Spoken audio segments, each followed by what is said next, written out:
Babe, uri gutuma mba stuck, nyamara amaherezo ushobora kuzatuma mbyicuza. Uri kugenda unyegera ukomeza gutuma nkwifuza, umpa urukundo mu nyuma nzasigara nicuza. Kandi amaherezo mbona uzansiga njyenyine maze ubundi ngasigara nigunze.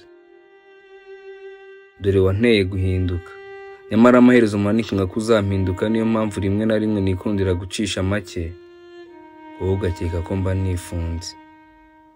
Erega nabonye byinshi birenze, abisi barandisappointinze bihagije. That's why Morani Securities ko nzakwishyiramo namara kubijyamo neza ukantawese.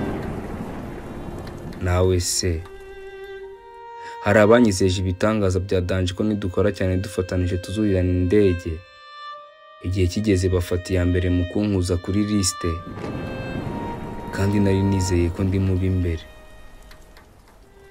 Nyamuneka reka tubitwaze gake, kuko na mbere utaraza mu buzima bwanjye nagiraga uko ngenda kuko nabagaho nitonze.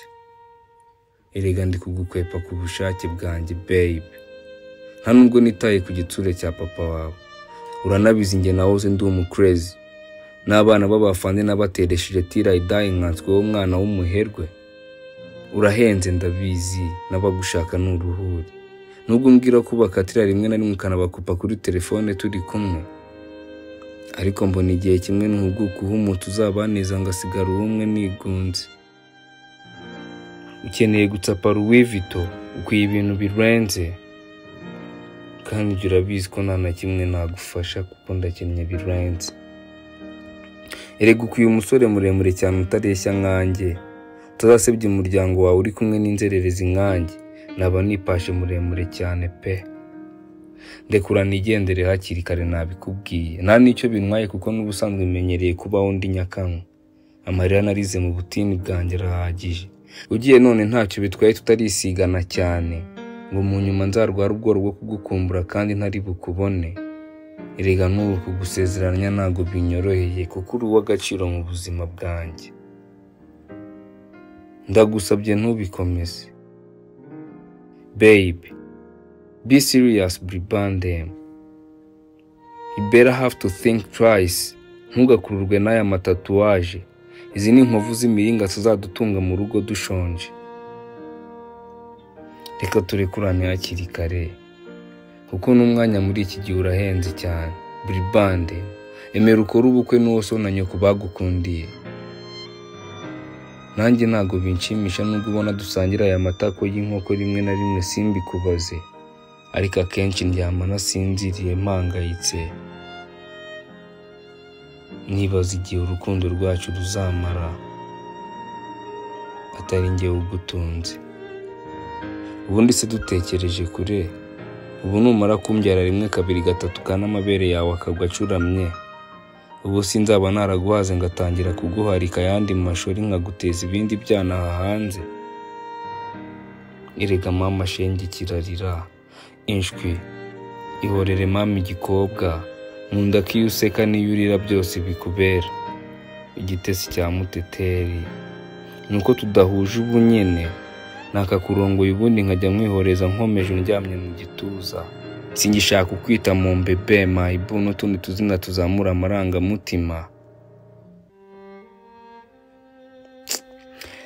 Erega nanjye ndababaye, kandi simba nshaka kugaragara nk'idage mu maso yabo.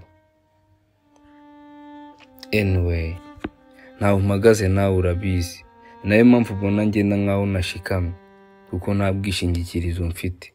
N'abakubwira ko ukwiye kundeka kuko ntacyo mfite, ni koko burya baba bari mu kuri ntibaba bakubeshye, kandi nanjye urabizi ntawe mfite ngo ukinze. Ntakubeshye nanjye nibaza icyo wanciye nkakibura pe. Ariko se babe, urashaka gutuma nkwiringira none mu nyuma nzamere nk'uwabonye ishitamba akambara gata? Erega urahenze, kuko niyo ngutekereje nkagushyira mu nyurabwenge, untera muzunga nkibaza byinshi kuko utuma niyumva nkaho nunze ibya mirenge kandi nta rwara rwo kwishima mfite.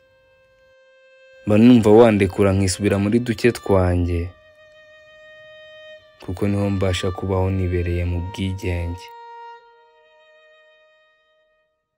dore njye nagushimye ikimero, buri munsi ukambwira ko nshima ubwenge n'umutima w'ubupfura navukanye.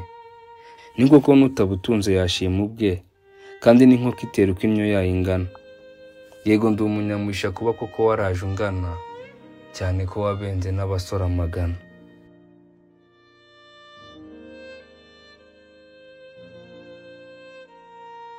Usa umutima wanjye basi uzatuma unyubaha ntaho nkora, cyangwa uzajya unsiga mu rugo unyogesha ibyombo n'abana, nutaha uzumbaza impamvu ki ntakoropya amakaro sinanahehera abana.